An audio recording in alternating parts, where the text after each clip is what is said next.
Iba camino al aeropuerto para llevar la cartera que mi esposo había olvidado cuando el conductor de la aplicación de viajes cerró las puertas con seguro y dijo: «No te bajes del auto, confía en mí». Mi corazón se aceleró. Eran casi las 2 de la madrugada y estaba sola con un extraño en un lugar desolado. 5 minutos después, 3 patrullas de policía nos rodearon con las sirenas encendidas. Lo que descubrí esa noche destruyó todo lo que creía sobre mi vida. Pero antes de seguir, verifica si ya estás suscrito al canal y escribe en los comentarios: ¿desde dónde estás viendo este video? Nos encanta saber hasta dónde están llegando nuestras historias. Todo comenzó ese jueves, alrededor de las 12:30 de la noche. Yo acababa de empacar la maleta de Ricardo, mi esposo, quien necesitaba viajar deprisa a Monterrey. Dijo que era por una reunión urgente con inversionistas, algo sobre cerrar un contrato importante para la empresa. No pregunté. Nunca preguntaba.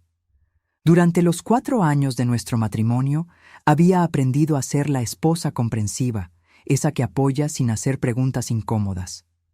Ricardo siempre fue el esposo perfecto a mis ojos. Atento, trabajador, exitoso. Dirigía una consultora financiera que prosperaba cada vez más. Vivíamos en un departamento amplio en un barrio exclusivo de Guadalajara.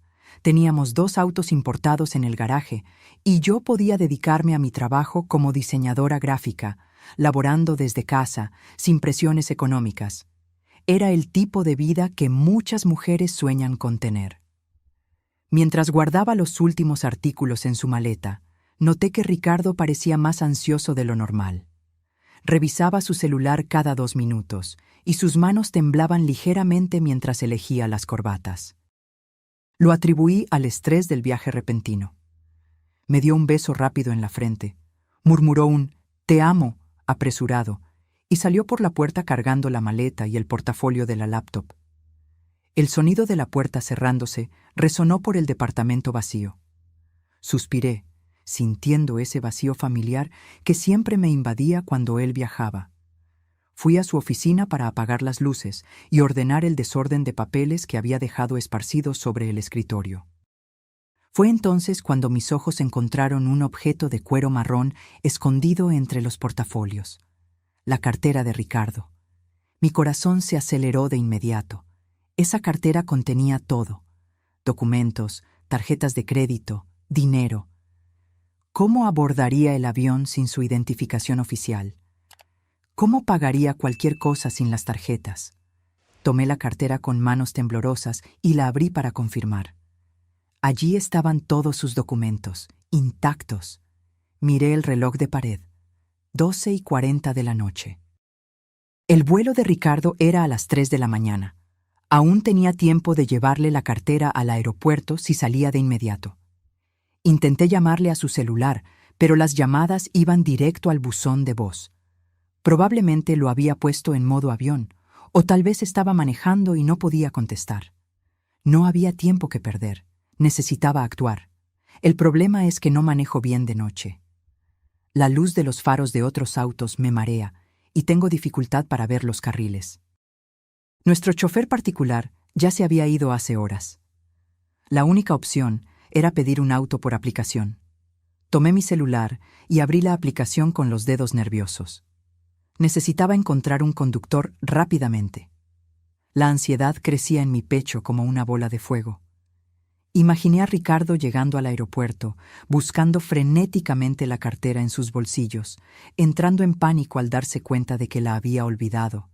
Él necesitaba esa cartera. Yo necesitaba llevársela. Después de unos minutos que parecieron eternos, un conductor aceptó la carrera. Su nombre apareció en la pantalla: Javier. Auto negro, placa terminación 4. Su calificación era alta, 5 estrellas. La aplicación mostraba que estaba a solo 7 minutos de distancia. Me puse rápidamente una chamarra sobre el pijama, me coloqué un pañuelo cubriendo mi cabello y tomé mi bolso.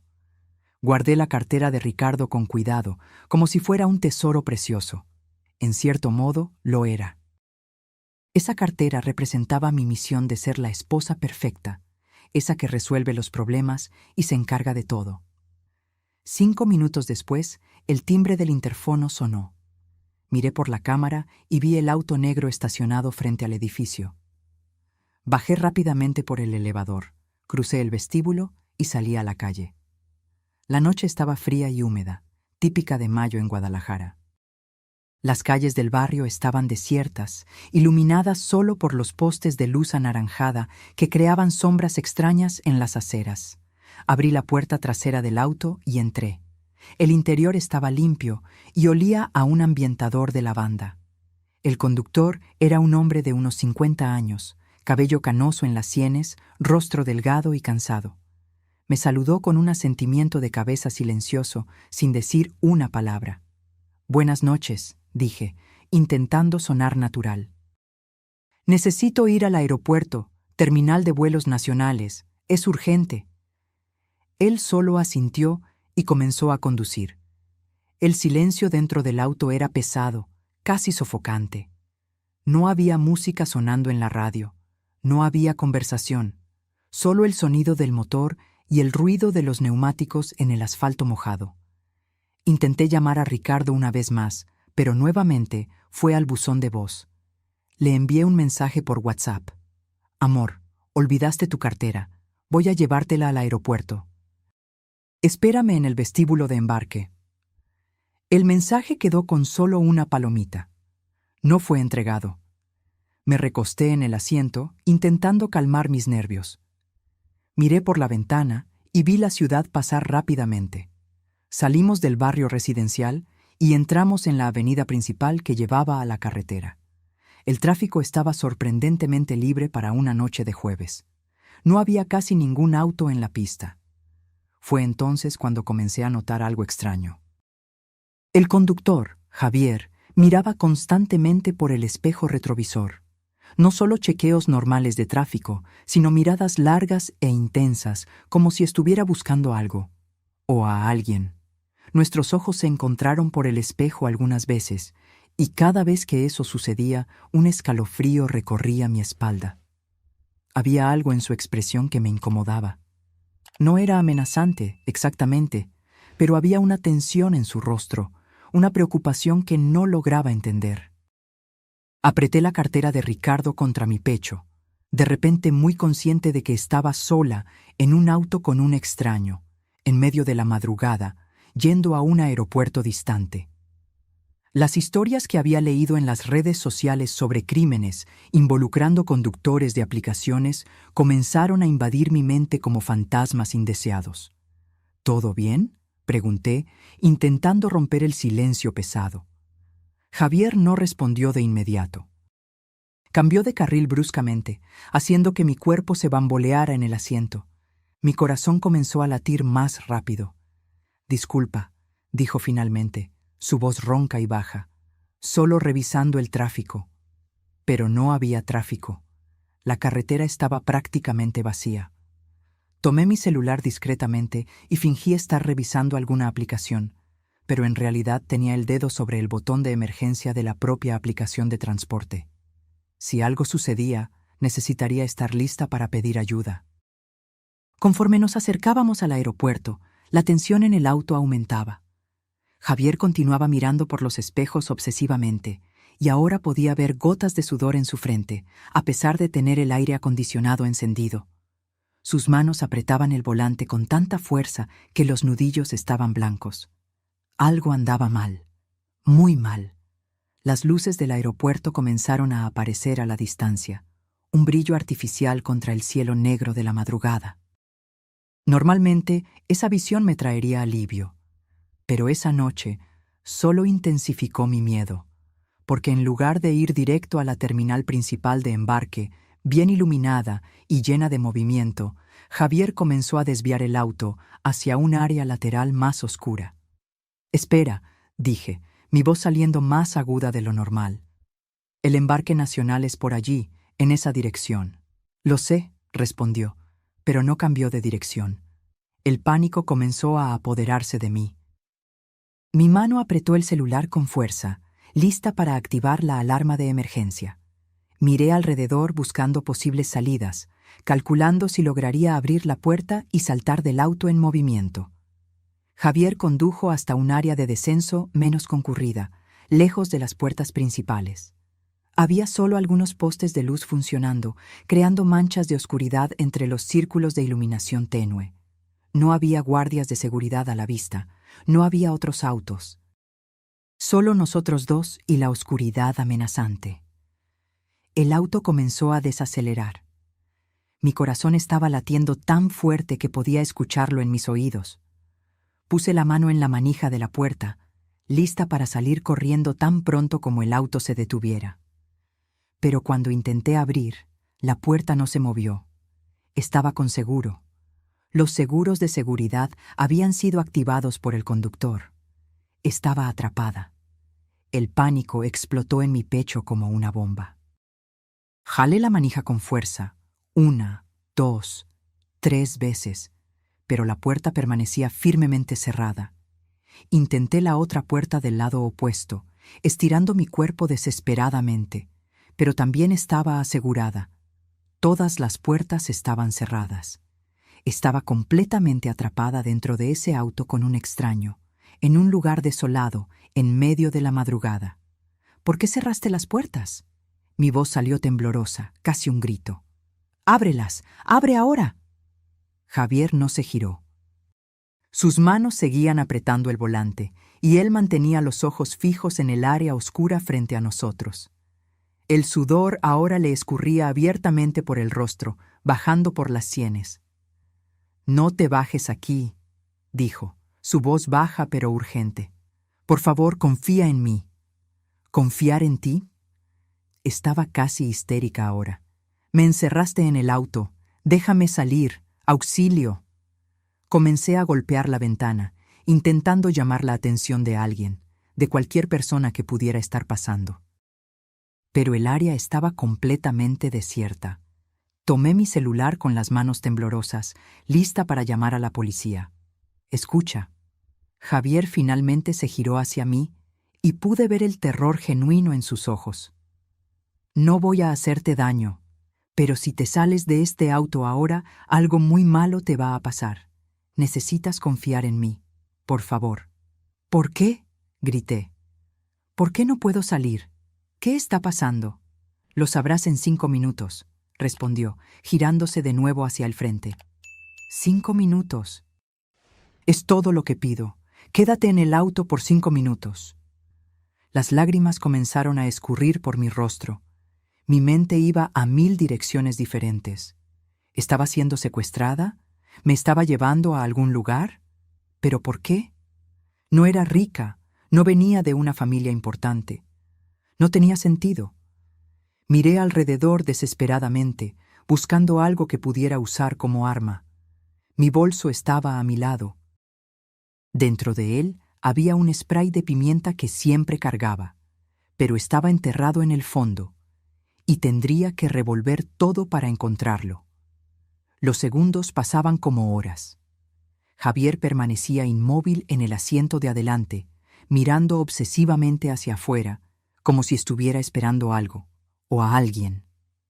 «¿Trabajas para mi esposo?», pregunté de repente, una nueva teoría surgiendo en mi mente confundida.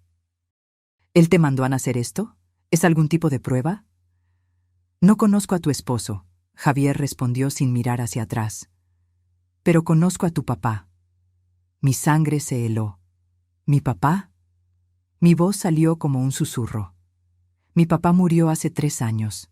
Lo sé, yo trabajé para él. Fui jefe de su seguridad personal durante 15 años. Los recuerdos comenzaron a volver. Mi padre era dueño de una cadena de tiendas de materiales de construcción. Tenía seguridad personal, especialmente después de que nuestra familia comenzó a recibir amenazas de competidores. Recordaba vagamente a un hombre mayor, siempre presente en las sombras cuando mi papá iba a eventos importantes. «Javier», susurré, finalmente haciendo la conexión. «Tú eres el Javier que trabajó con mi papá». «Sí». Él asintió ligeramente. «Antes de morir, tu papá me pidió un último favor.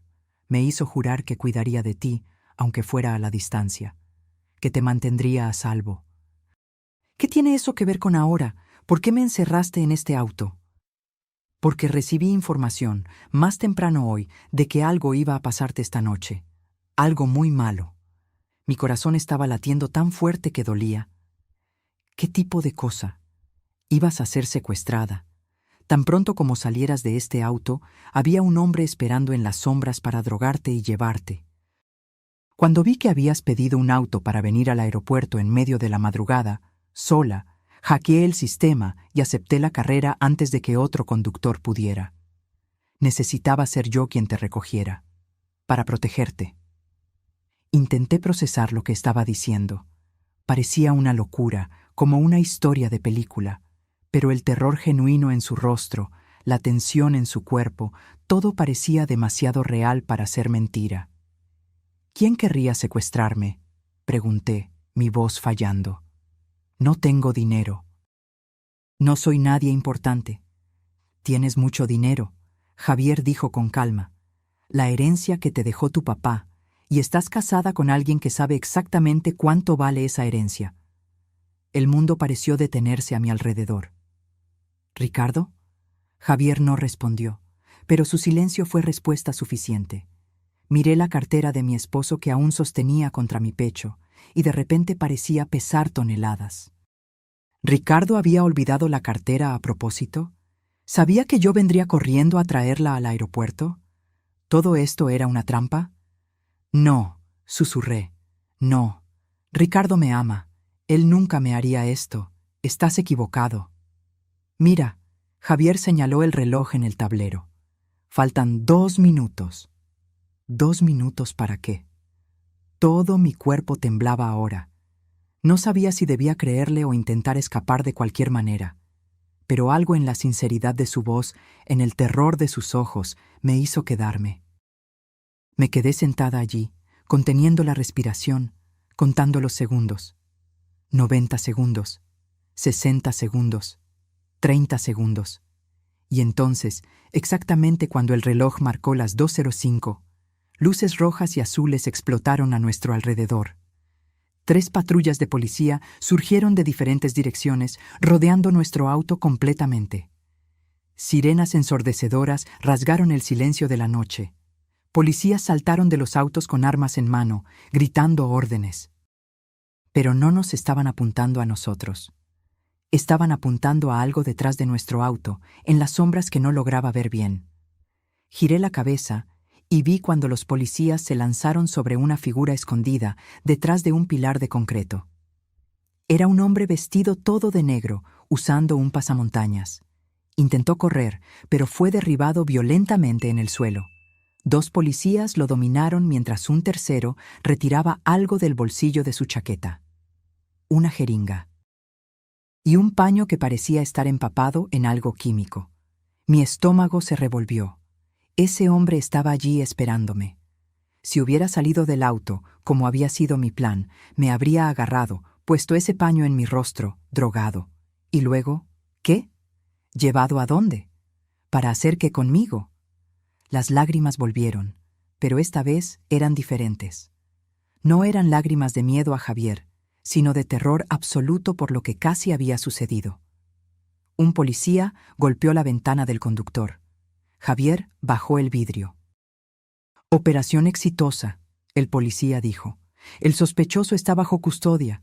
Están a salvo ahora. Javier finalmente quitó el seguro de las puertas del auto. El sonido del clic de la cerradura siendo liberada fue el sonido más dulce que he escuchado en la vida. Pero no podía moverme.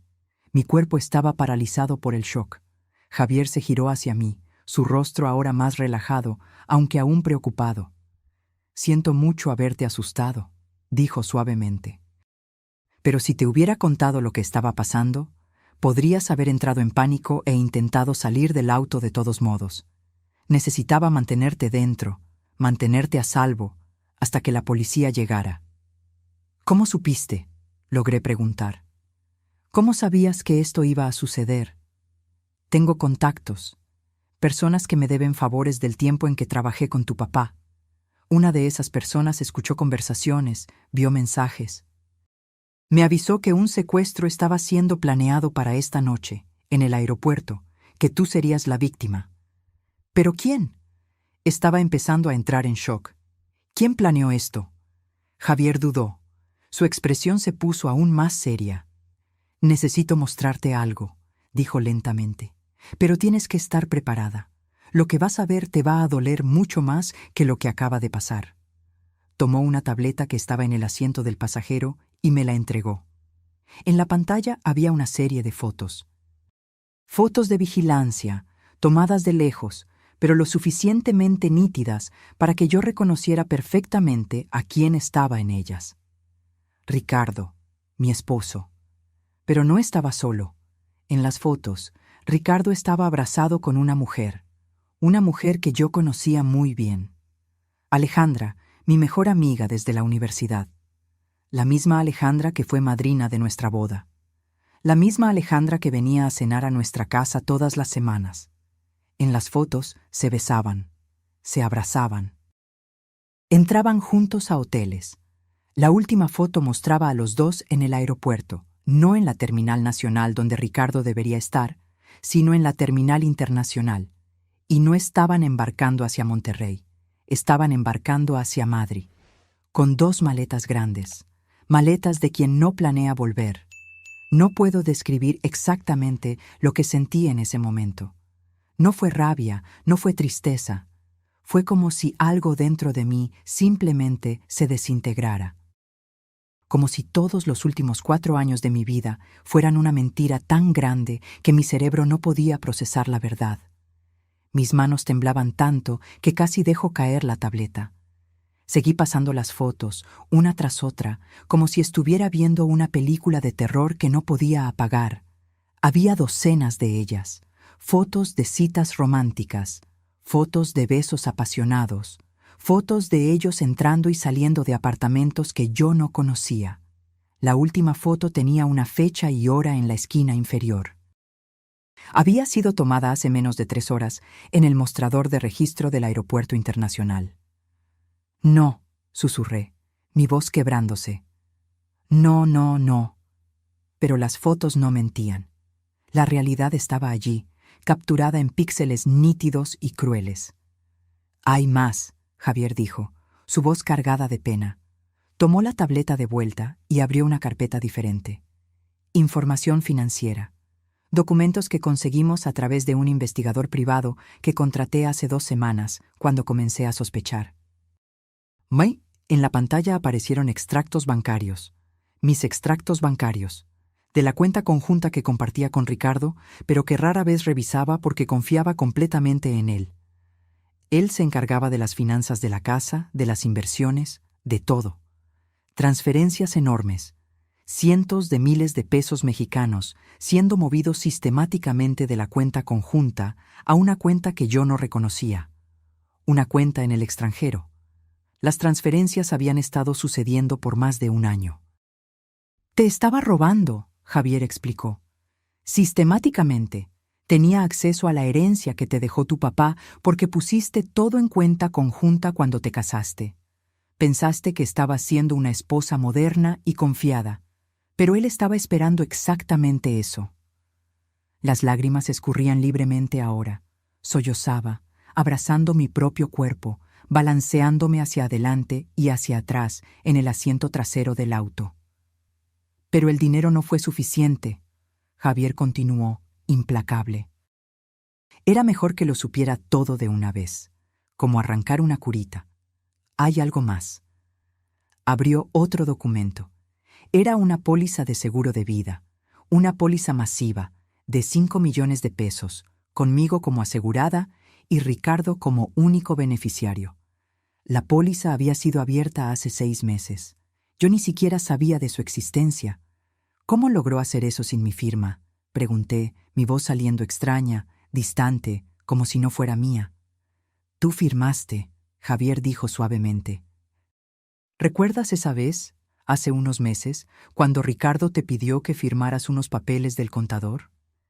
¿Dijo que era la declaración de impuestos? Lo recordaba. Había sido un sábado por la mañana. Ricardo había traído una pila de papeles para que yo firmara. Yo tenía prisa, preparando el almuerzo, y él me estuvo apurando, diciendo que el contador necesitaba los documentos urgentemente. Firmé todo, sin leer. Confiaba en él. ¿Por qué leería? En medio de esos papeles estaba la póliza de seguro, Javier explicó, y junto con ella un poder notarial dándole a Ricardo facultades completas sobre todos tus bienes, incluyendo las propiedades que heredaste de tu papá. Estaba mareada, literalmente mareada. Abrí la puerta del auto que ahora estaba sin seguro y vomité en la calle, mi cuerpo rechazando físicamente esa horrible realidad. Cuando terminé, me limpié la boca con el dorso de la mano y me recosté en el asiento, sintiéndome completamente vacía. Entonces el plan era matarme, dije, no como una pregunta, sino como una constatación. El secuestro de esta noche iban a matarme.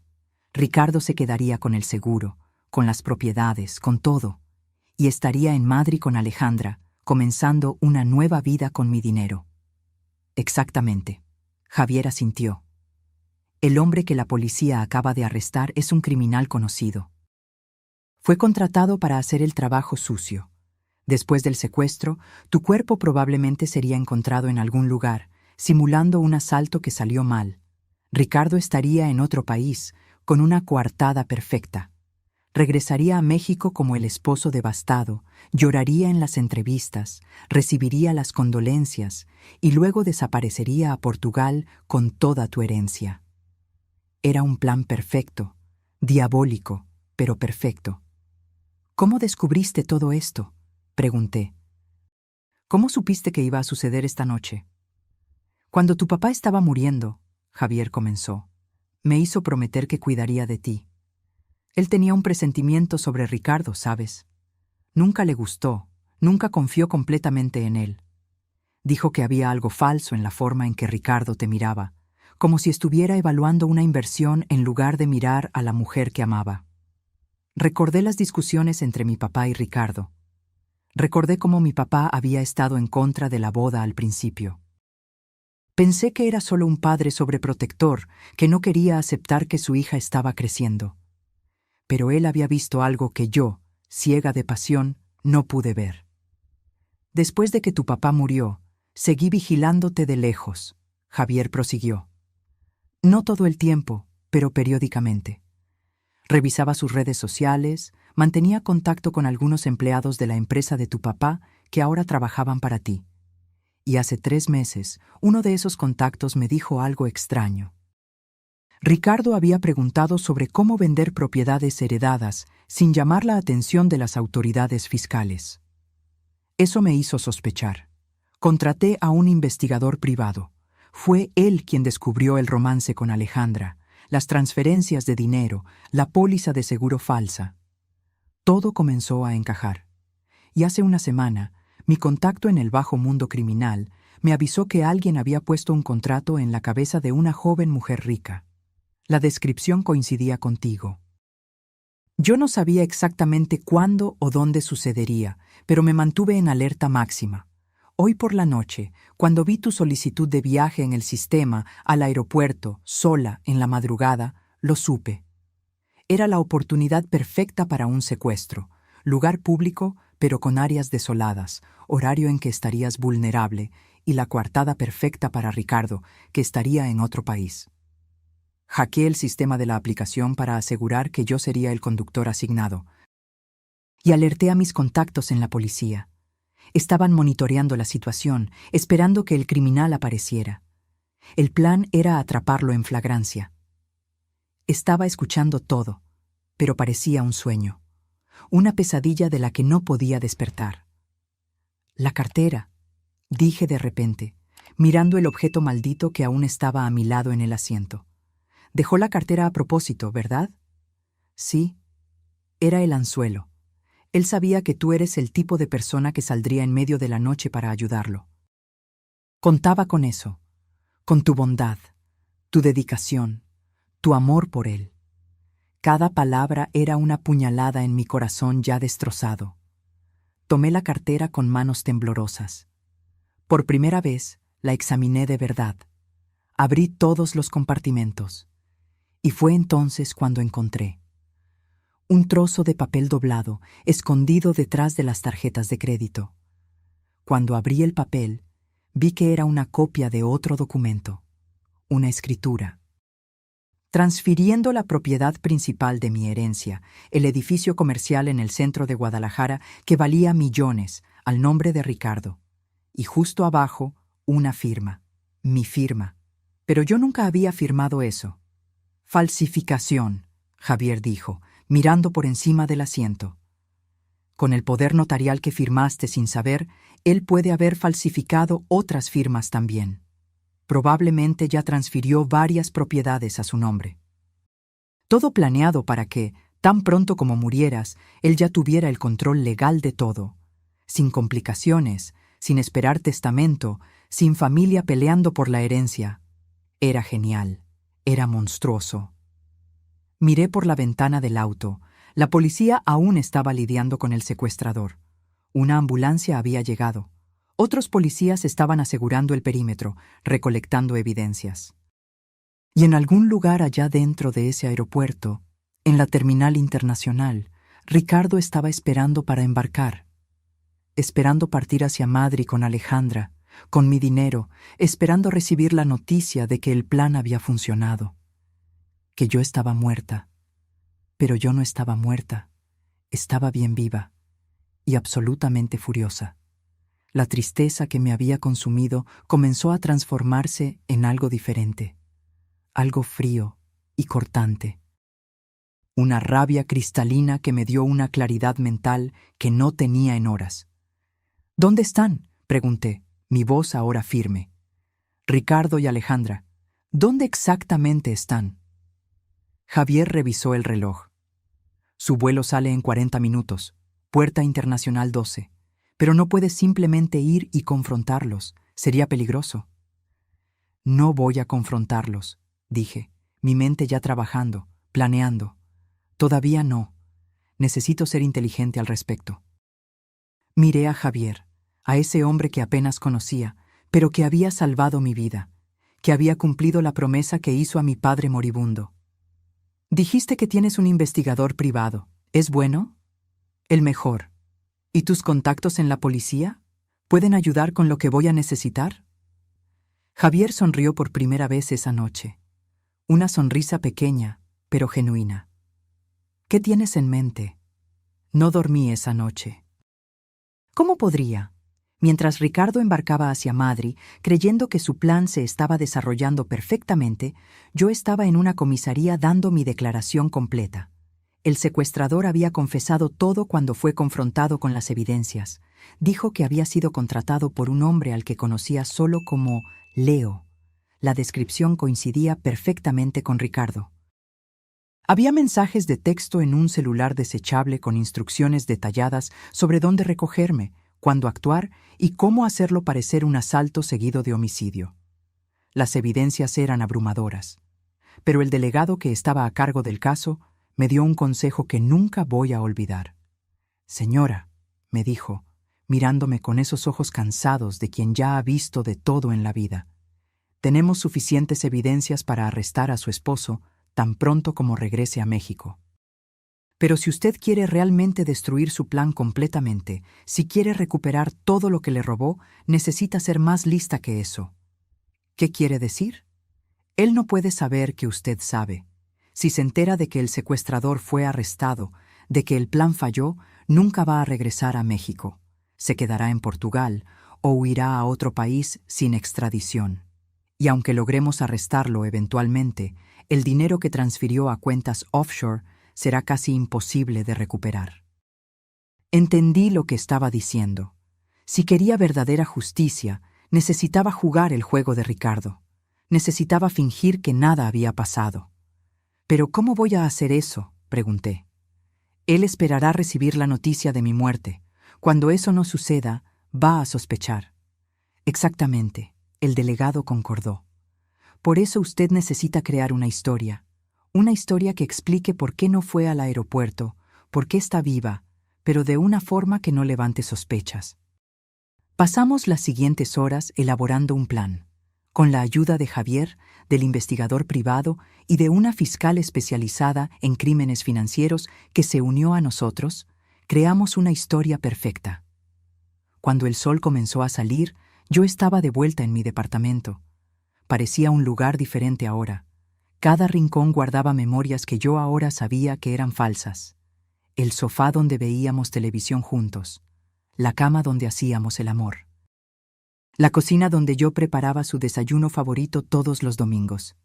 Todo mentira, todo fachada, pero no podía demostrar que sabía, no todavía. Me acosté en la cama que aún olía a su perfume y forcé mis ojos a cerrarse por algunas horas. Necesitaba estar descansada para lo que vendría a continuación. A las 9 de la mañana, mi celular sonó. Era Ricardo. Miré la pantalla por un largo momento antes de contestar. Mi mano temblaba, pero respiré hondo, puse mi mejor máscara de esposa amorosa y contesté. Amor. Su voz sonó falsamente animada. ¿Estás bien? Intenté llamarte anoche varias veces. Hola, mi vida, respondí, forzando un tono somnoliento. Disculpa, me dormí temprano y dejé el celular en silencio. Estaba tan cansada. Hubo una pausa del otro lado. Una pausa que duró solo 2 segundos, pero que pareció una eternidad. Él estaba confundido. Yo debería estar muerta. ¿Por qué estaba contestando el teléfono normalmente, hablando de haberme dormido temprano? Ah, dijo finalmente. ¿Entonces no fuiste al aeropuerto? ¿Aeropuerto? ¿Por qué iría al aeropuerto? Otra pausa, más larga esta vez. Tu cartera, dije, siguiendo el guión que habíamos preparado. Olvidaste tu cartera aquí en casa. Iba a llevártela al aeropuerto, pero cuando me estaba arreglando para salir, me dio una jaqueca horrible, de esas muy fuertes. Tomé una pastilla y me desmayé en el sofá. Apenas me desperté. Disculpa, amor, ¿lograste embarcar sin la cartera? Podía escuchar a Ricardo respirando del otro lado. Estaba intentando procesar la información, intentando entender qué había salido mal con su plan perfecto. Sí, logré, mintió. Claro que había logrado embarcar. Tenía sus documentos reales con él. La cartera olvidada era solo anzuelo. Tenía una copia de mi identificación en la maleta. Todo salió bien. ¡Qué bueno!, fingí alivio. Estaba tan preocupada. ¿Cómo va la reunión? Genial, genial, mintió nuevamente. Debe durar unos días más de lo que pensaba. Tal vez una semana. ¿Estarás bien sola? Una semana. Tiempo suficiente para que él descubriera que su plan había fallado. Tiempo para que él y Alejandra elaboraran un nuevo plan, o simplemente desaparecieran. Claro, amor, sabes que sí. Solo cuídate y mándame mensaje todos los días, ¿ok? Ok, te amo. Las palabras salieron de su boca con tanta facilidad. Te amo. ¿Cómo podía decir eso sabiendo que había contratado a alguien para matarme? Yo también, respondí, casi ahogándome con las palabras. Colgué e inmediatamente dejé caer el teléfono al suelo. Corrí al baño y vomité de nuevo. No había nada en mi estómago para salir, pero mi cuerpo seguía contrayéndose, intentando expulsar el asco que sentía. Después de que me recompuse, llamé a Javier. Llamó, relaté. Se creyó la historia, pero dijo que se quedará fuera una semana. Perfecto, Javier respondió. Eso nos da tiempo. El investigador ya está rastreando sus movimientos bancarios. Y tengo una buena noticia. Conseguimos una orden judicial para congelar sus cuentas offshore. El juez fue muy receptivo cuando mostré las evidencias del plan de homicidio. ¿Y Alejandra? Está con él en Madrid. Publicó una foto en Instagram hace una hora. Están en un hotel 5 estrellas. La subtituló Merecidas vacaciones. Javier no pudo ocultar el desprecio en su voz. Merecidas vacaciones. Con mi dinero. Celebrando lo que ella pensaba que era mi muerte. Quiero ver la foto, dije. No creo que sea una buena idea. Quiero ver. Javier suspiró, pero me envió el enlace. Abrí el Instagram de Alejandra con el corazón acelerado.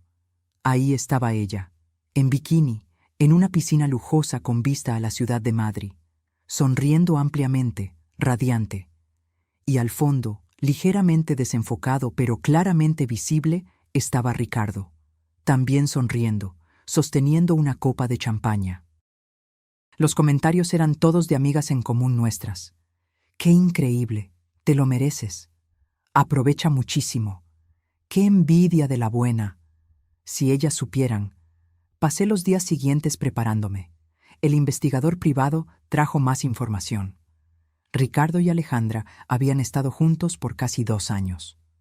Había comenzado en una fiesta de confraternización de la empresa donde Alejandra trabajaba, y Ricardo había ido como mi acompañante. Se habían conectado, intercambiado números, y el romance comenzó poco tiempo después. Las evidencias eran dolorosas de ver. Mensajes de texto apasionados, fotos íntimas, videos que me hicieron querer morir de vergüenza y rabia, pero me forcé a ver todo. Necesitaba conocer la extensión completa de la traición. El investigador también descubrió que Ricardo tenía deudas, muchas deudas, apuestas en línea, malas inversiones, préstamos con usureros. Estaba ahogado en deudas que yo nunca supe que existían. Mi dinero no era solo avaricia, era necesidad. Necesitaba esos millones para pagar sus deudas y comenzar una vida nueva con Alejandra. ¿Cuánto debe?, pregunté. Casi 2 millones de pesos mexicanos, el investigador respondió. Y los usureros se están impacientando. Hay amenazas de muerte en los mensajes. Estaba desesperado. Por eso la sincronización del plan. No podía esperar más. Necesitaba el dinero del seguro y de las propiedades ahora, antes de que los usureros decidieran eliminarlo primero. ¿Y Alejandra sabía de todo esto? Toda conversación entre ellos está documentada. Sí, ella sabía. Incluso fue ella quien sugirió el plan del secuestro. Ella fue quien encontró al criminal a través de sus contactos. Ricardo era el cerebro financiero, pero Alejandra era la estratega. Mi mejor amiga, la mujer que yo consideraba una hermana, que había sido mi dama de honor, que yo había consolado cuando sus relaciones terminaban, que había pasado días festivos con mi familia. Ella había planeado mi muerte. En el 4.º día, Ricardo me llamó nuevamente. «Amor, tengo malas noticias», dijo, su voz perfectamente calibrada para sonar decepcionado. «Las reuniones aquí van a demorar más de lo que pensé. Tal vez 2 semanas». «¿2 semanas?» Fingí sorpresa. «Vaya, ¿tanto tiempo así?» «Sí, la gente aquí es muy complicada, pero el contrato valdrá mucho la pena. Cuando regrese, vamos a hacer un viaje solo nosotros 2 para celebrar. ¿Qué te parece?» Un viaje. Probablemente a algún lugar remoto donde sería fácil forjar un accidente. Pero yo seguí el juego. «Me encantaría. ¿A dónde estás pensando?» «Dejaré que sea sorpresa», dijo, y podía escuchar la sonrisa venenosa en su voz. Después de colgar, me senté en el suelo de mi habitación y finalmente dejé que las lágrimas cayeran. Lloré por todas las mentiras, todas las traiciones, todos los momentos que pensé que eran reales, pero eran solo teatro. Lloré por la versión ingenua de mí misma que había muerto esa noche en el aeropuerto. Pero después de llorar, me levanté, me lavé la cara e hice algo que nunca había hecho antes en mi vida. Llamé a un abogado especializado en divorcios complicados y recuperación de bienes. Era hora de contraatacar. La abogada que Javier me recomendó era una mujer llamada Lic. Carmen Luna. Tenía cabello corto y canoso, lentes de armazón grueso y una mirada que parecía ver a través de las mentiras con la facilidad de quien lee un menú. En su oficina impecablemente organizada, revisó todos los documentos que el investigador había reunido. «Es uno de los casos más claros de intento de homicidio por motivo financiero que he visto», dijo después de 1 hora analizando todo. «Y tenemos algo que la mayoría de las víctimas no tiene, evidencias concretas antes de que el crimen fuera consumado». «¿Entonces puede ayudarme a recuperar todo?», pregunté. «Más que eso, Puedo ayudarla a asegurar que su esposo pase décadas en prisión. Y su amiga también.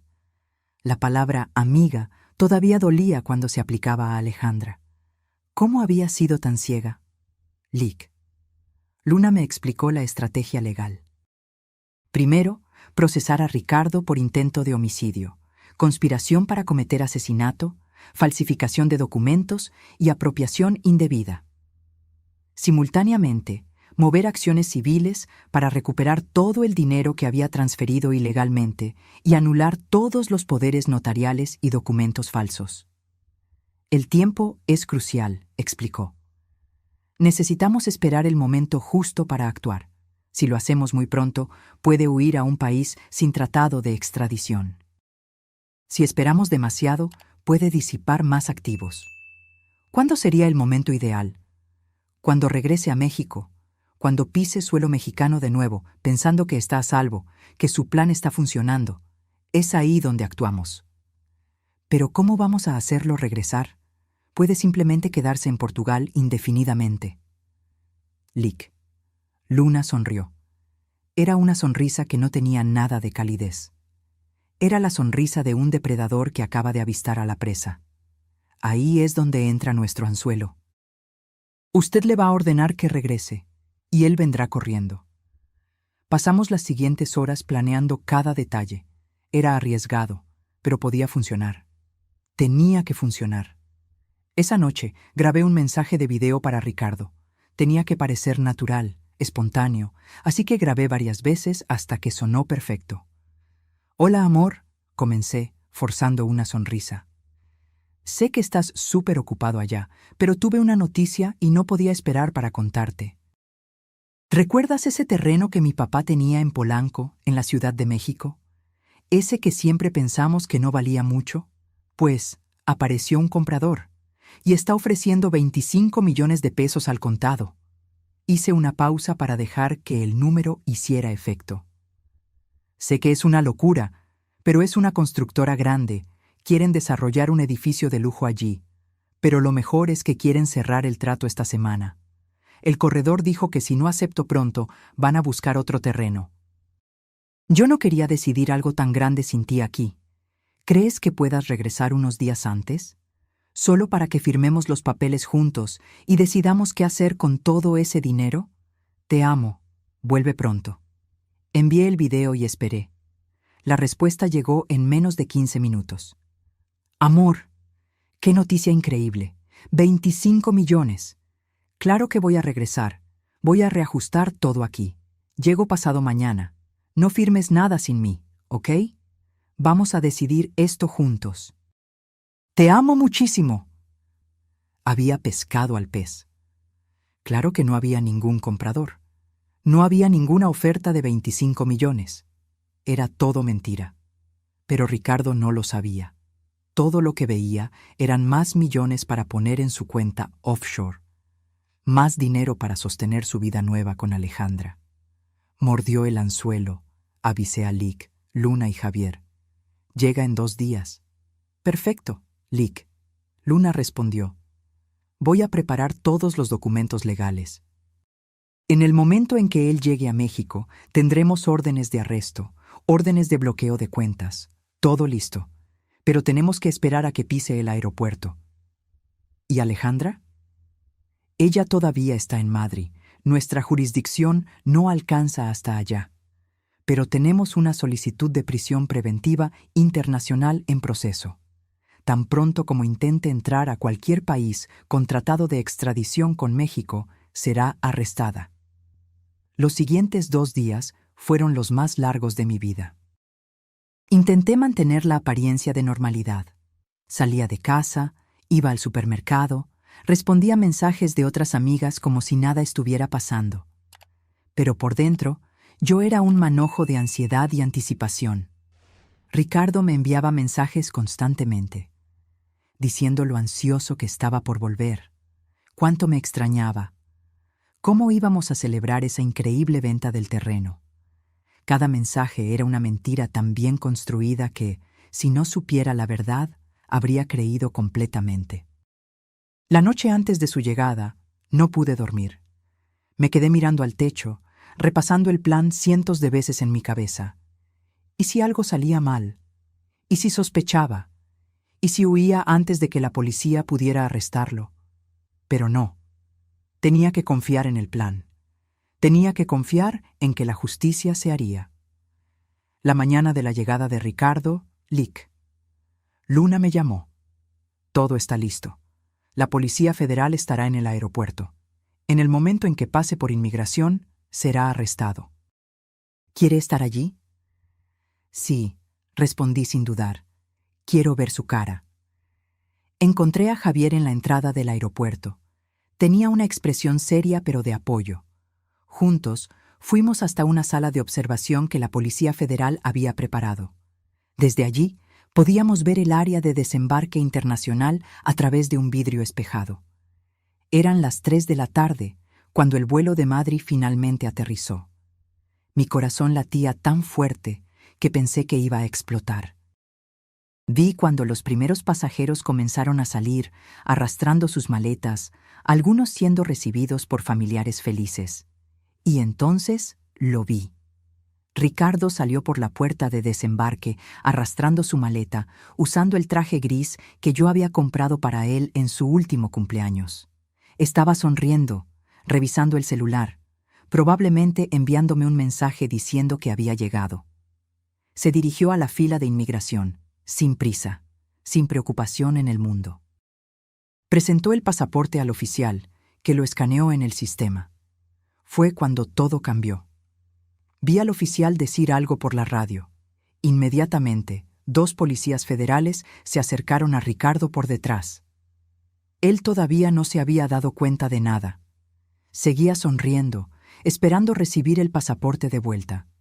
Cuando los policías tocaron sus hombros, él se giró, confundido. Uno de los policías dijo algo que no logré escuchar desde donde estaba. La expresión de Ricardo cambió de confusión a shock absoluto en cuestión de segundos. Comenzó a hablar, gesticulando, intentando explicar algo. Pero los policías no estaban interesados en explicaciones. Uno de ellos sostuvo el brazo de Ricardo mientras el otro sacaba unas esposas. Fue cuando Ricardo entró en pánico. Intentó soltarse, mirando alrededor desesperadamente, como si buscara una salida. Pero estaba rodeado. Más policías se acercaron. Las esposas fueron colocadas en sus muñecas. Y fue en ese momento que miró en dirección al vidrio espejado. Él no podía verme, pero nuestros ojos se encontraron a través del vidrio. No sé si fue coincidencia o si algún instinto primitivo le dijo dónde estaba yo. Pero juro que pude ver el momento exacto en que entendió. El momento en que se dio cuenta de que yo sabía todo, que el plan había fallado, que había sido atrapado. La expresión en su rostro fue de puro terror. Gritó algo, intentó correr aún estando esposado, pero fue derribado al suelo por los policías. Otros viajeros observaban la escena impactados, tomando sus celulares para filmar. Ricardo estaba siendo arrastrado por el suelo del aeropuerto, gritando mi nombre, cuando finalmente me derrumbé. Caí de rodillas en esa sala de observación, sollozando descontroladamente. No era tristeza, era alivio, era rabia, era satisfacción.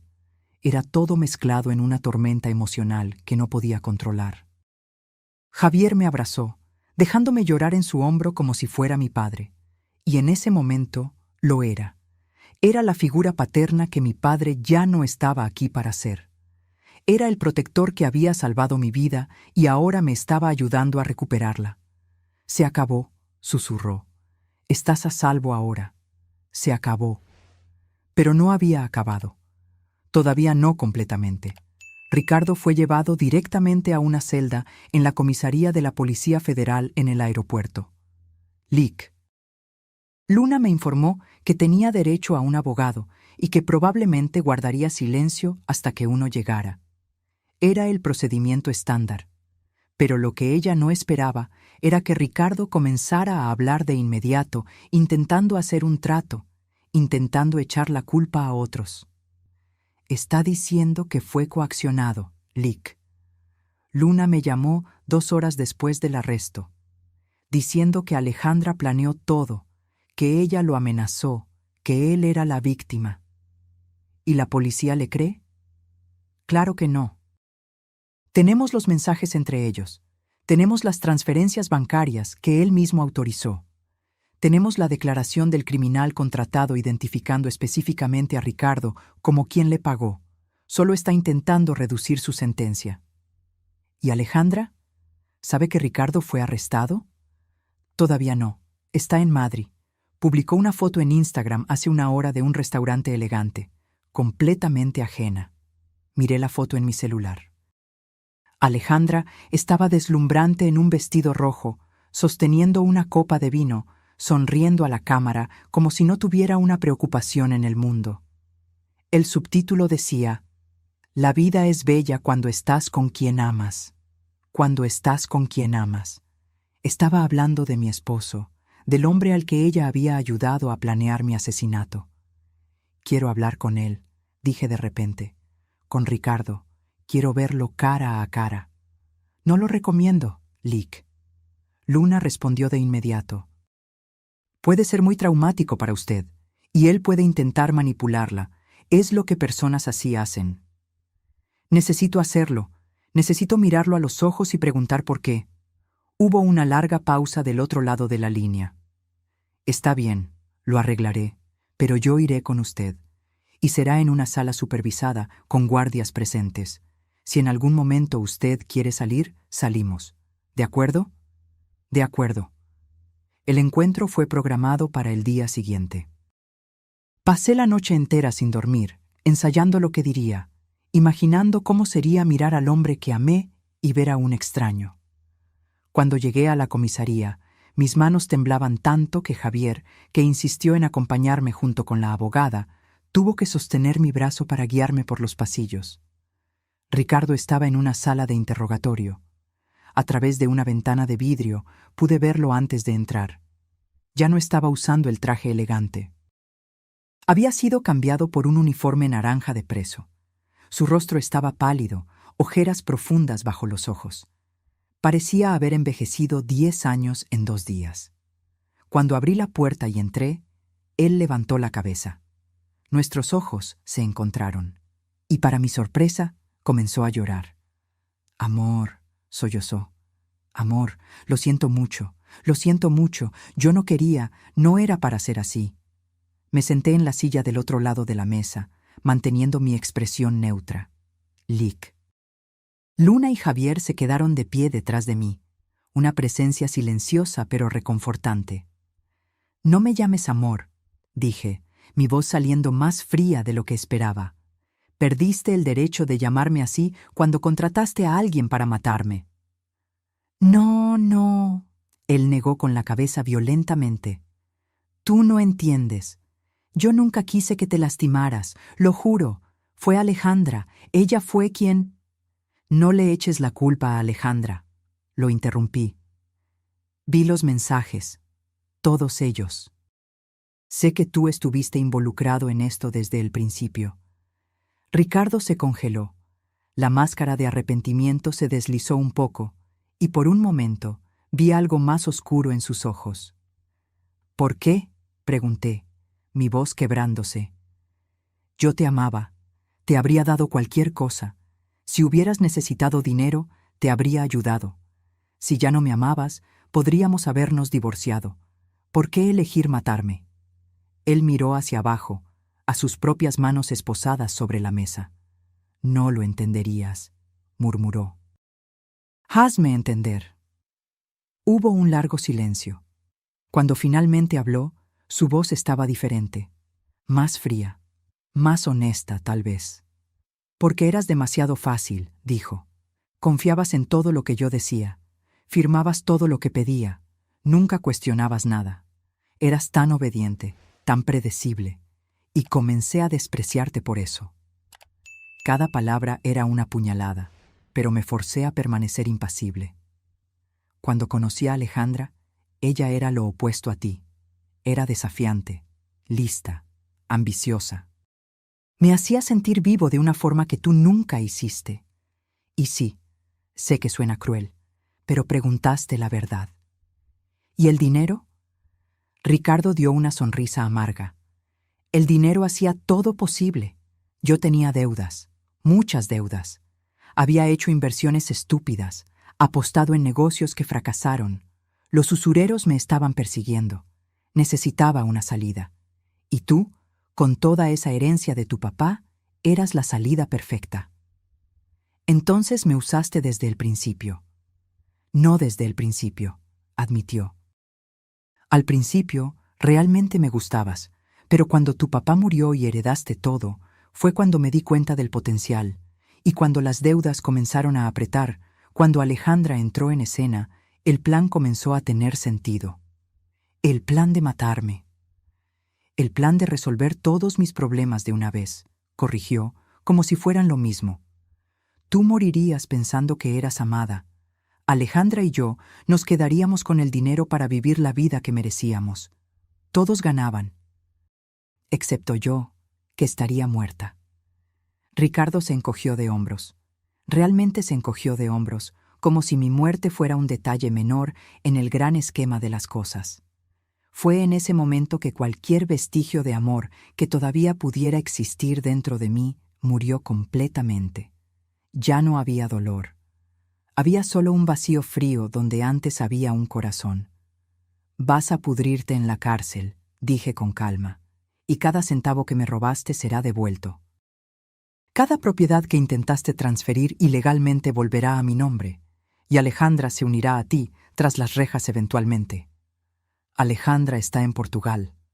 Ricardo dijo con una sonrisa presuntuosa. Nunca la van a atrapar. Ya veremos, me levanté. Espero que ambos hayan aprovechado bien estos días de libertad, porque serán los últimos que tendrán por los próximos 20 o 30 años. Comencé a girarme para salir, pero Ricardo me llamó. «Espera». Me detuve, pero no me giré. «¿Vas a perdonarme algún día?», preguntó, y por primera vez desde que entré en la sala, su voz sonó genuinamente vulnerable. Me giré lentamente y lo miré una última vez. Perdonar significa que lo que hiciste tuvo algún valor, algún significado que vale la pena ser reconciliado. Pero lo que hiciste no tuvo valor alguno. Fue mezquino, cobarde y patético. Así que no, Ricardo, no voy a perdonarte. Simplemente voy a olvidarte. Como si nunca hubieras existido en mi vida. Salí de la sala sin mirar hacia atrás. En el pasillo, dejé que las lágrimas finalmente cayeran. Pero no eran lágrimas de tristeza. Eran lágrimas de clausura, de liberación. ¿Estás bien?, Javier preguntó, poniendo una mano protectora en mi hombro. Sí, respondí, y me di cuenta de que era verdad. Estoy bien. Por primera vez en días, estoy realmente bien. Lick. Luna revisó su celular y sonrió. Tengo buenas noticias. La Interpol aceptó nuestra solicitud. Hay una orden de arresto internacional contra Alejandra. Tan pronto como intente regresar a México o viajar a cualquier país europeo con tratado de extradición, será detenida. ¿Cuánto tiempo tiene de libertad? No mucho. Ya compró un boleto de vuelta a México para dentro de 3 días. Probablemente estaba planeando regresar cuando creyera que las cosas se habían calmado, fingir que no sabía nada sobre el plan de Ricardo. Y cuando sea arrestada, ¿enfrentará las mismas acusaciones que él? Exactamente. Conspiración para homicidio, participación en crimen planeado, complicidad. Ella puede recibir incluso más tiempo que Ricardo, porque las evidencias muestran que fue ella quien encontró al criminal contratado.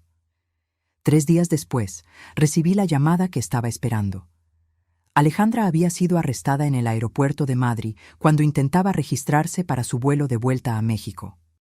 Las autoridades españolas ejecutaron la orden internacional y la transfirieron a una celda de detención hasta que los trámites de extradición fueran concluidos. Pero a diferencia de Ricardo, que intentó inmediatamente echarle la culpa a ella, Alejandra se quedó en silencio completo. No pidió abogado, no dio declaraciones, solo se quedó sentada en su celda, mirando a la pared.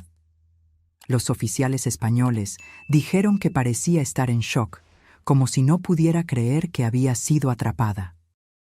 En las semanas siguientes, mi vida se puso de cabeza, pero esta vez de una forma positiva, con la ayuda de Lick. Luna, logré anular todos los poderes notariales falsos y transferencias ilegales. Las cuentas offshore de Ricardo fueron localizadas y bloqueadas. El proceso de recuperación de los fondos sería largo, pero al menos estaba en curso. El departamento donde había vivido con Ricardo fue puesto en venta. Ya no podía pisar ese lugar sin sentir náuseas.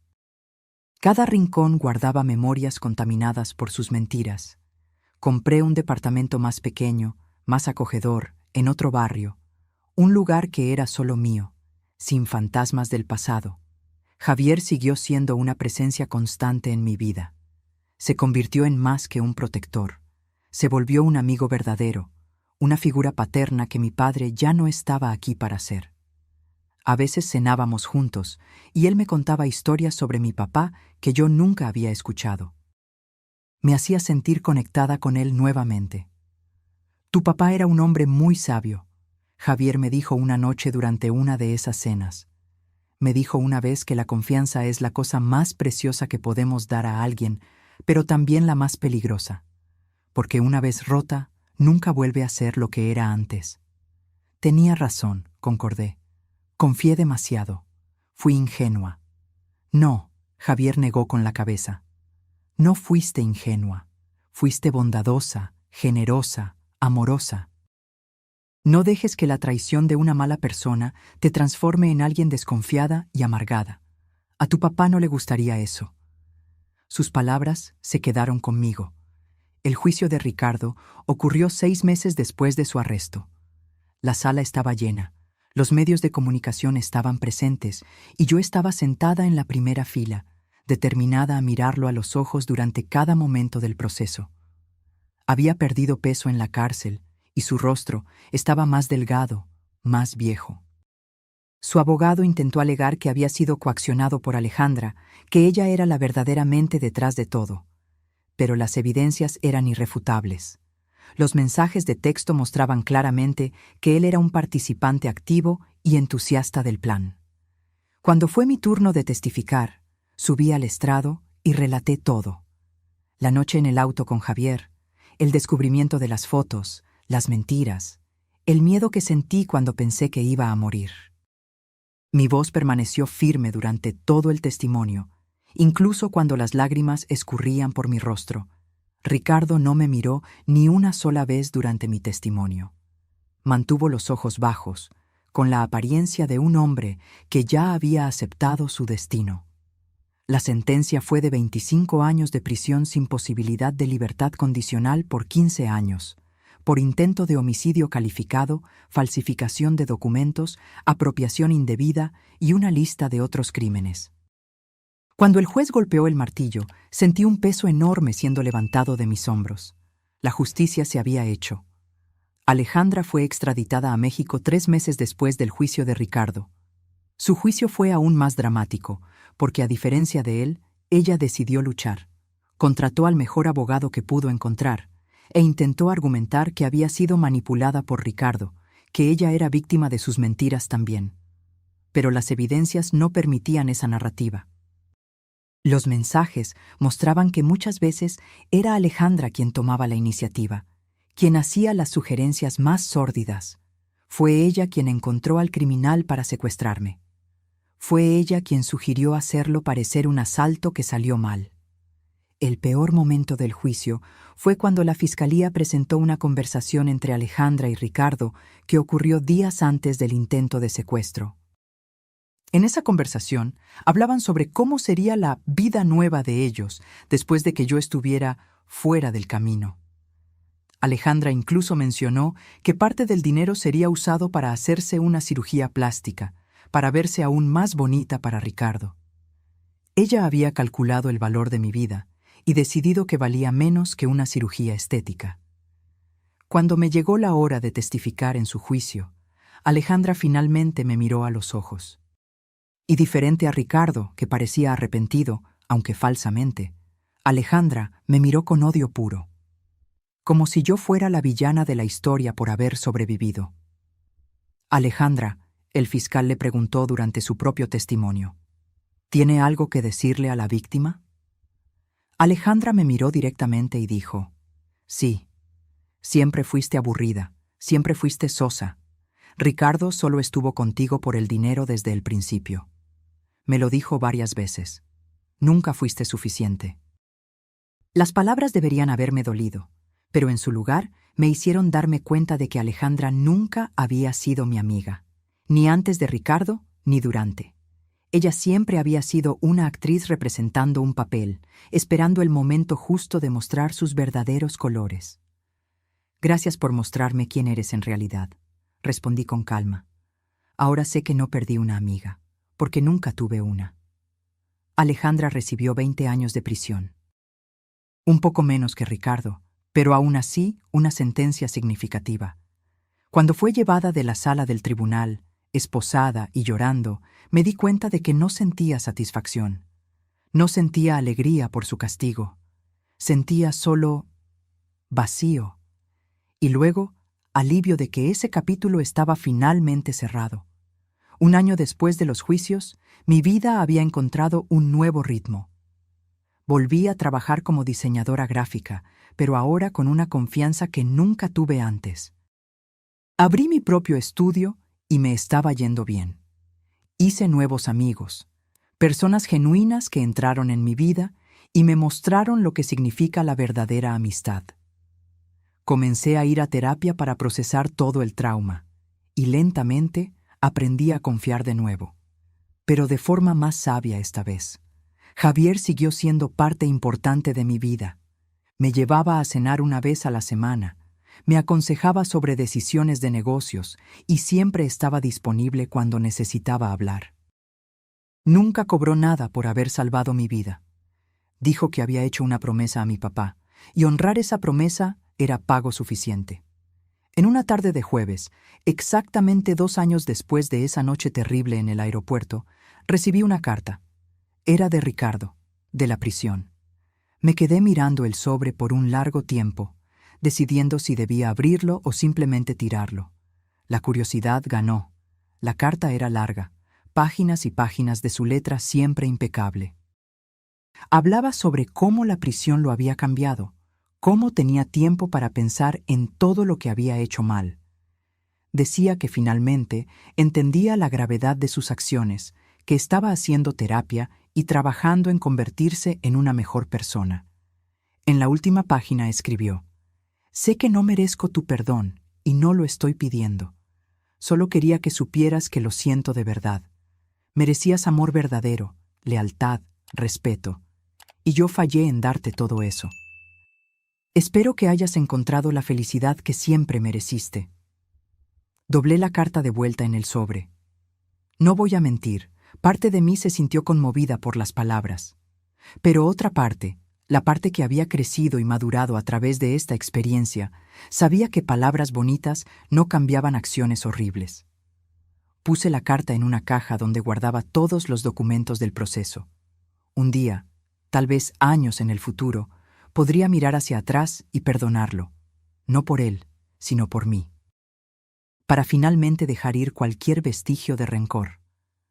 Pero hoy no era ese día. Esa noche, me senté en el balcón de mi departamento nuevo, mirando las luces de la ciudad. Pensé en cómo mi vida había cambiado dramáticamente en 2 años. Cómo había pasado de ser una esposa ingenua y confiada a una mujer que casi fue asesinada, a alguien que luchó por justicia y venció. No era la jornada que yo habría elegido. Pero fue la jornada que me trajo hasta aquí, hasta esta versión de mí misma que era más fuerte, más sabia, más completa de lo que nunca había sido. Tomé mi celular y llamé a Javier. «Hola», dije cuando contestó. «Solo quería decir gracias, por todo, por salvar mi vida, por honrar la promesa que le hiciste a mi papá, por ser el héroe que yo no sabía que necesitaba». «Fue un honor», Javier respondió, su voz cálida y sincera. «Tu papá estaría muy orgulloso de la mujer en que te convertiste». Sé que yo lo estoy.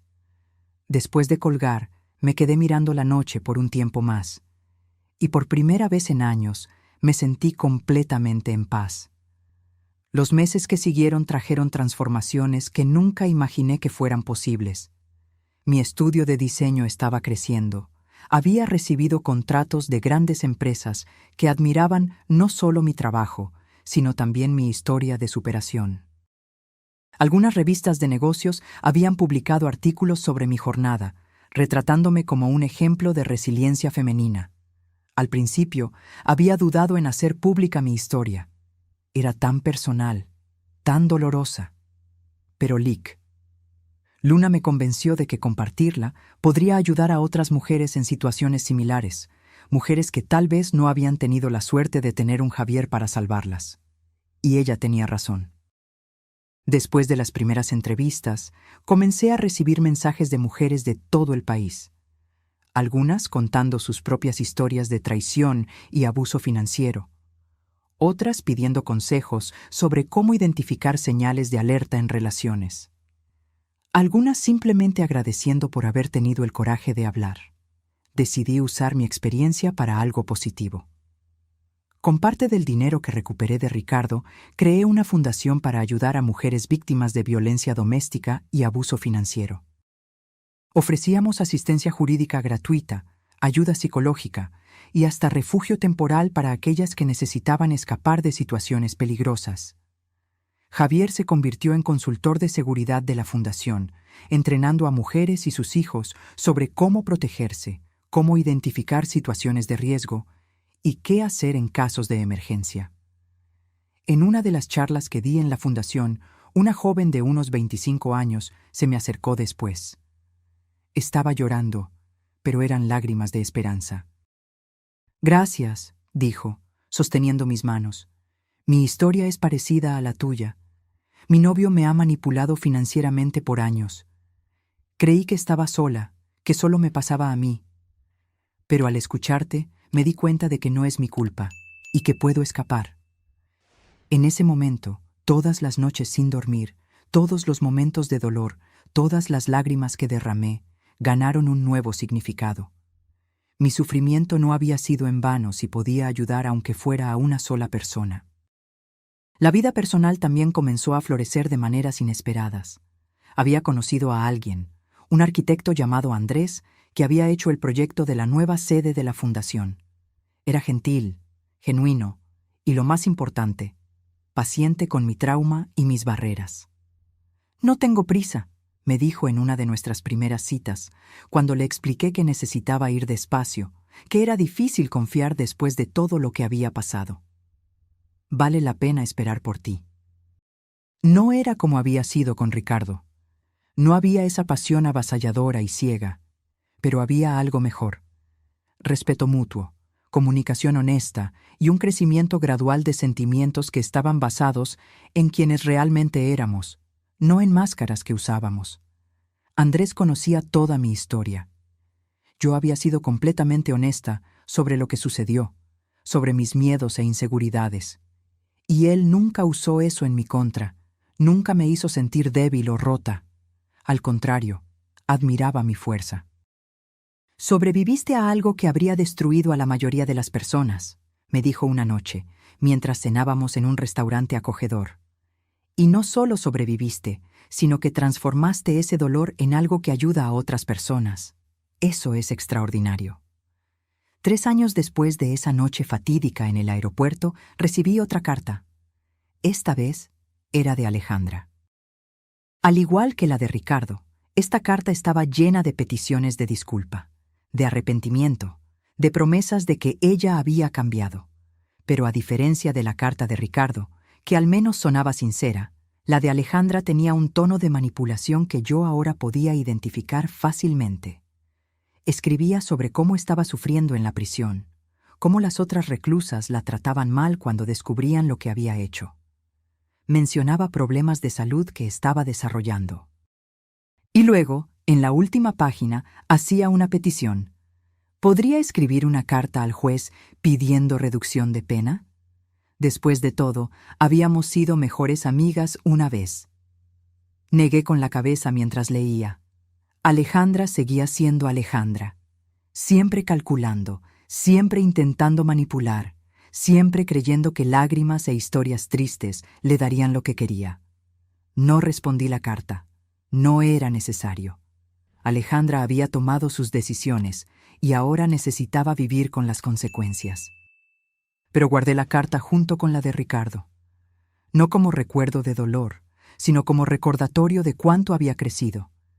De cómo ya no era aquella mujer que confiaba ciegamente, que no hacía preguntas, que ponía las necesidades de los demás antes que las suyas propias.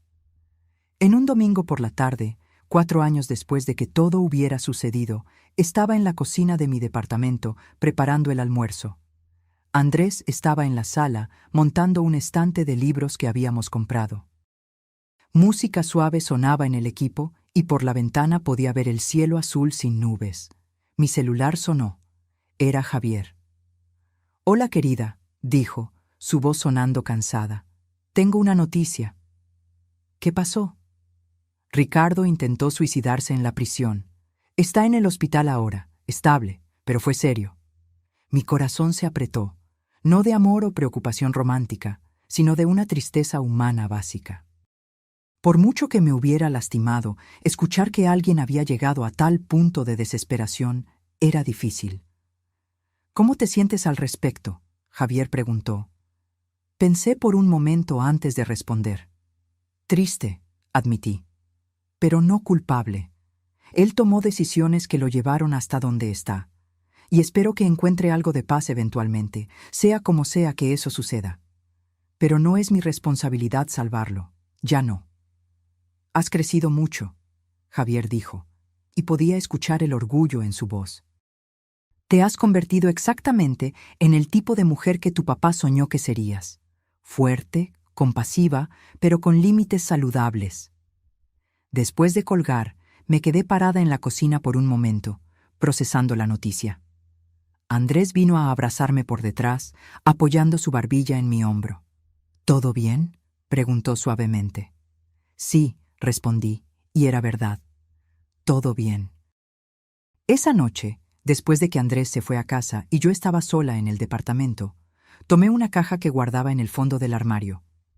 Era donde había puesto todo lo relacionado con Ricardo y Alejandra. Cartas, fotos de la boda, pequeños recuerdos de un tiempo que parecía pertenecer a otra vida.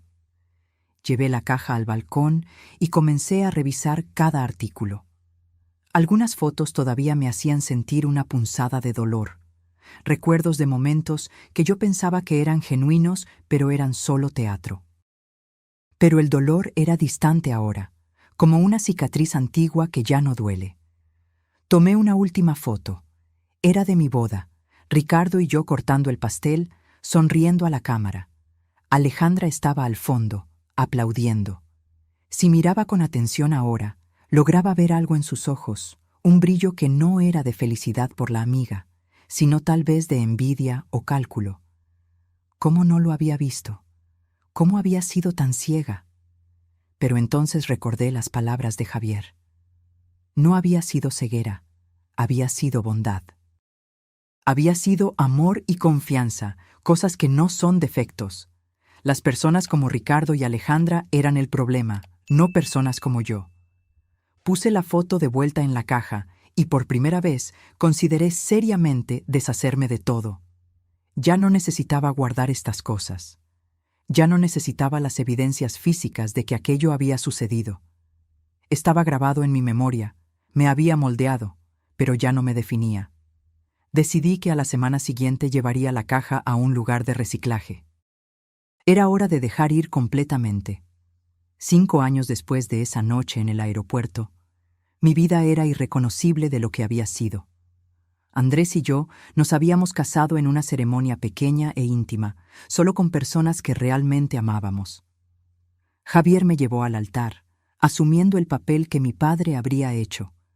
La fundación estaba floreciendo, ya había ayudado a cientos de mujeres a escapar de situaciones peligrosas. Mi estudio de diseño era un éxito. Y lo más importante, yo era feliz. Genuinamente, profundamente feliz. No era una felicidad ingenua como había sido antes. Era una felicidad informada, templada por experiencias difíciles, pero real aún así. tal vez incluso más real por eso. Recibí una última notificación sobre Ricardo. Había sido transferido a un ala psiquiátrica de la prisión después del intento de suicidio. Estaba recibiendo tratamiento y, según informes, estaba finalmente haciendo progreso real en aceptar responsabilidad por sus acciones. Espero que sea verdad. No por mí, sino por él. Todo el mundo merece la oportunidad de convertirse en una mejor persona, incluso si eso sucede tras las rejas. En cuanto a Alejandra, escuché a través de Lick. Luna, que se había convertido en una prisionera modelo. Estaba estudiando Derecho a través de un programa a distancia y ayudando a otras reclusas con cuestiones legales. Si era genuino o solo otra manipulación para reducir la pena, no lo sé. Pero elijo creer que las personas pueden cambiar, aunque no sea mi papel facilitar eso para ellas. Hoy, cuando cuento mi historia, ya no es con dolor o rabia, es con extraña gratitud. Gratitud por haber sobrevivido. Gratitud porque Javier honró la promesa que le hizo a mi padre. Gratitud por las lecciones aprendidas de la manera más difícil posible. Aquella noche en el aeropuerto, cuando Javier cerró las puertas del auto y dijo, «Confía en mí», fue el momento en que mi vida cambió para siempre. Fue el momento en que descubrí que el mundo no siempre es lo que parece, que personas que amamos pueden traicionarnos, pero también que existen ángeles guardianes en lugares inesperados. Si pudiera volver atrás en el tiempo y cambiar esa noche, ¿cambiaría todo lo que sucedió? No sé si lo haría, porque esta jornada, por dolorosa que haya sido, me transformó en la mujer que soy hoy, una mujer de la que no tengo vergüenza de ser. Y al final de cuentas, tal vez esa sea la mejor venganza contra aquellos que intentaron destruirme. No solo sobreviví, sino que prosperé. Ahora, si te gustó esta historia, haz clic en suscribirse y dime en los comentarios qué parte te dejó con la boca abierta.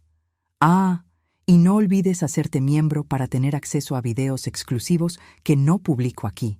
Te espero allí.